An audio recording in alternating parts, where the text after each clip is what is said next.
the operation... I'll give you a chance to answer, but I'll tell you why I don't think I'm taking out of context. This is in direct reference to the guns that were all involved in Fast and Furious, and then you have someone under your direction, not saying you direct them to do it, but someone who's under your authority, saying, let's use this stuff. Maybe it's going to help us. I don't know if it's going to help us at a hearing, but it's going to get our new policy through. And then I'm trying to respond to law-abiding citizens who believe in the Second Amendment, who say, you got the federal government who screws up sending thousands of weapons south. They're using that as an excuse why they should put more restrictions on us. So how do I respond to that in a way that is fair based on the facts when so far I've heard, I'm sorry, Mr. Congressman, I can't tell you because the Inspector General's looking at it. Well, let me deal with both of those things. First, that the Inspector General has a responsibility that I've asked her to assume, and that is to do an independent investigation of that. That will take time.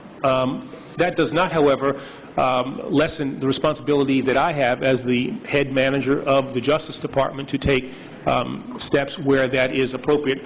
And I have taken steps. I have made personnel decisions. I am prepared. Those were initial determinations that I've made, and I'm prepared to take other steps before the Inspector General reports back.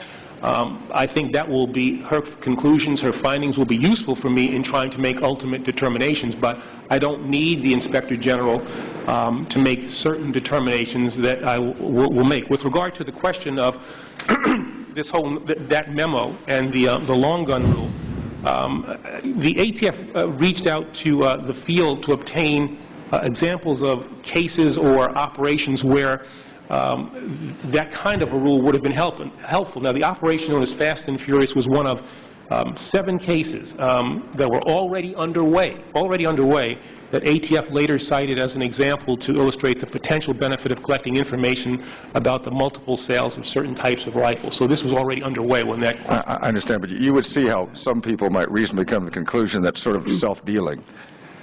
The department creates a situation in which weapons go south across the border in the hundreds, if not the thousands, and then uses evidence of the fact that that occurred to support their effort to try and extend the reach of the law. Okay. That's my question. Congressman, but with all due respect, I mean, take a step back. The gentleman from California is recognized for an additional 30 seconds, so the Attorney General can answer the last question. And I say this with all due respect.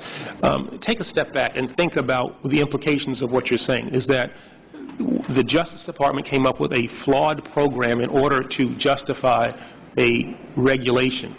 And given all that comes from... No, I'm talking about after the fact. After the fact. You screwed up, you ought to admit you screwed up, but you ought not to use your screw-up as a basis for trying to extend your authority. That's my point. I'm not trying to talk about a conspiracy. I'm talking about a responsible action after the fact. When you screw up, you ought to say you screw up. The people involved ought to say they screwed up, and then don't allow your screw-up to be the basis for trying to extend your legislative agenda. That's all I'm saying. All I'm saying is that the